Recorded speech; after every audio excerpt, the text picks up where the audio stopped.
मराठवाड्याला संपूर्ण मराठवाड्याला यावर्षी अतिवृष्टीने मोठा तडाखा दिलाय। हातचं पीक गेल्यामुळे शेतकरी कमालीचा संकटात सापडलाय। ओला दुष्काळ जाहीर करण्याच्या मागणीसाठी एका शेतकऱ्यानं कृषी अधिकाऱ्याच्या दालनात गळफास घेऊन आत्महत्येचा प्रयत्न केला। इतकी गंभीर परिस्थिती, इतकी गंभीर अवस्था मराठवाड्यामध्ये सध्या निर्माण झाली आहे।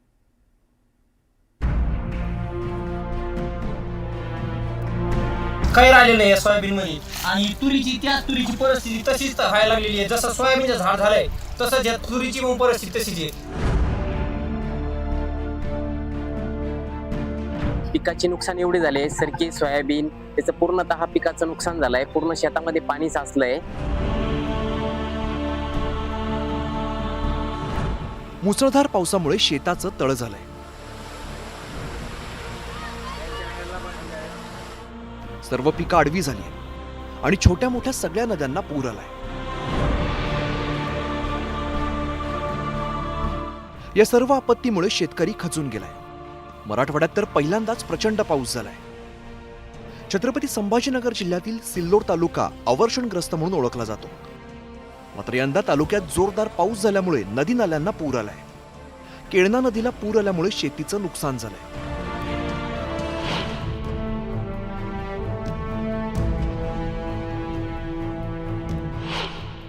छत्रपती संभाजीनगर जिल्ह्यात अनेक गावांचा संपर्क तुटलाय।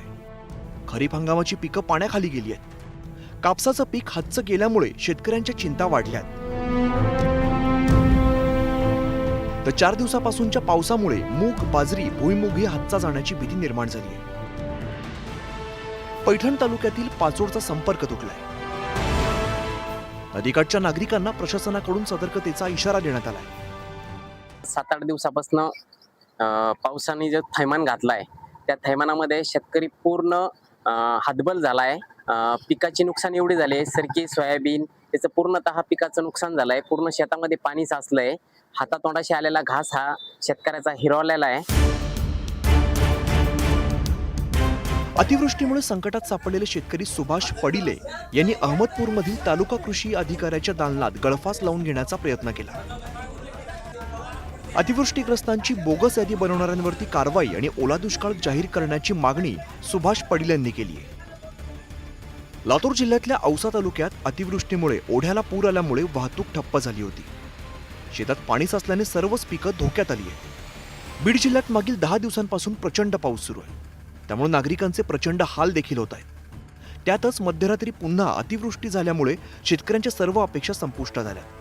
सोयाबीन, तूर पाण्याखाली गेल्यामुळे मुलांचं शिक्षण कसं करायचं आणि दिवाळीला घरात पणती तरी लावता येईल का असे गंभीर प्रश्न मराठवाड्यात निर्माण झाले।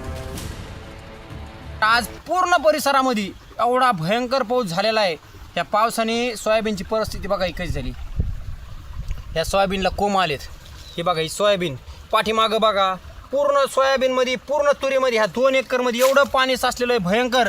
हे पाणी हे बघा एवढं काही राहिलेलं नाही या सोयाबीनमध्ये आणि त्याच तुरीची परिस्थिती तशीच व्हायला लागलेली आहे। जसं सोयाबीनचं झाड झालंय तसंच या तुरीची पण परिस्थिती तशीच आहे। सोयाबीनला आणि तुरीला अजिबात मुळी हा विषयच राहिलेला नाहीये।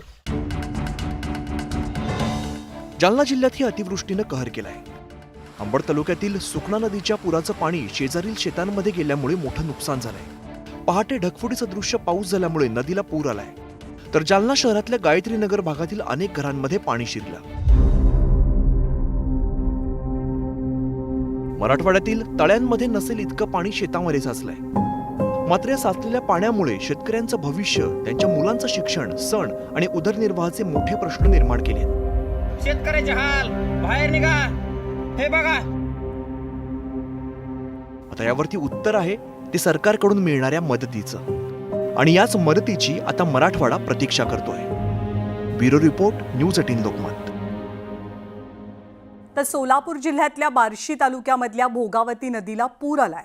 या पुराचं पाणी वैराग परिसरातल्या 100 हेक्टरच्या द्राक्ष बागांमध्ये शिरलंय आणि अख्खी द्राक्षाची बाग पाण्याखाली आहे। अतिवृष्टीमुळे द्राक्ष बागेत पाणी शिरून शेतकऱ्यांचं नुकसान झालंय।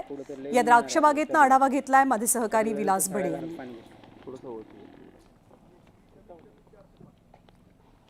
मी आता आहे सोलापूर जिल्ह्यातल्या बार्शी तालुक्यातल्या एका गावामध्ये। भोगावती नदीच्या किनाऱ्यावर पूर परिस्थिती निर्माण झाल्यानंतर एका द्राक्ष बागेतलं काय चित्र आहे हे तुम्हाला दाखवतोय. ही द्राक्ष बाग आहे आणि या द्राक्ष बागेमध्ये माझ्या जवळपास कमरे इतकं पाणी आहे. मी पाण्यामध्ये उतरण्याचं एकमेव कारण असं आहे की तुम्हाला अंदाज यावा, मी सुरक्षेची पूर्ण काळजी घेऊन इथं उतरलोय, अंदाज यावा की ही द्राक्ष बाग कमरे इतक्या पाण्याखाली गेली आहे. जेव्हा एखादी द्राक्ष बाग कमरे इतक्या पाण्याखाली जाते तेव्हा त्या द्राक्ष बागेमध्ये काहीच उरत नाही. त्याचं कारण असं आहे की आता या द्राक्ष बागेची जी मूळ झाडं आहेत त्या झाडांच्या मुळांना पूर्णपणे नुकसान झालेलं आहे या पाण्यामुळे. जिथं ड्रीपनं पाणी दिलं जातं, थेंब थेंब पाणी दिलं जातं, तिथं तलावात शेततळ्यामध्ये द्राक्ष बाग लावावी अशा पद्धतीची ही परिस्थिती इथं आहे. की शेतकऱ्याला माहिती नाही की ही एवढी मोठी परिस्थिती येऊ शकते म्हणून, हां पण हे अचानक आलेलं संकट आहे. आणि ह्या द्राक्षबागेमध्ये जवळजवळ कमरेपर्यंत पाणी आहे. बर, आणि शेतकरी पहिल्यापासून सगळं धोका पत्करणारा फक्त शेतकरी. किती नुकसान झालंय या सगळ्या याच्यामध्ये? ह्या 2 एकराच्या प्लॉटमध्ये साधारणतः वार्षिक खर्च काढला तर 10 लाखापर्यंतचा खर्च आहे, हां करणारा खर्च. करणारा. आता ऑक्टोबरमध्ये फळाची छाटणी हां फळाची आहे आणि फळाच्या छाटणीमध्ये हा. आता ऑक्टोबरमध्ये बाग छाटायची आहे. तर आता जर मुळे ह्याच्या एवढं जर कमरे एवढं पाणी राहिलं असेल तर ती मुळी पूर्ण गार पडली. त्याच्यामुळे उद्या जरी बाग छाटली तरी माल पडणार नाही हे शुअर आहे. आता माल पडेल याची guarantee. पूर्ण झाडाचं झाडच जाम होणार हा. आहे, मुळ्या कुजणार आहेत आणि माल पडणार तर नाही हा वेगळा भाग आहे. कमरे इतकं पाणी जर द्राक्ष बागांमध्ये आज साचलेलं असेल ते ओसरेल उद्या, पण जेव्हा ओसरेल तेव्हा मात्र इथल्या शेतकऱ्याचं सगळं काही त्यानं आपल्या सोबत नेलेलं असेल. आणि त्यामुळेच शेतकरी म्हणतोय आज आभाळ कोसळलं, आमच्या सोबत कोण उभा आहे. व्हिडिओ जर्नलिस्ट रमेश भटसह विलास बडे, न्यूज 18 लोकमत, बार्शी, सोलापूर.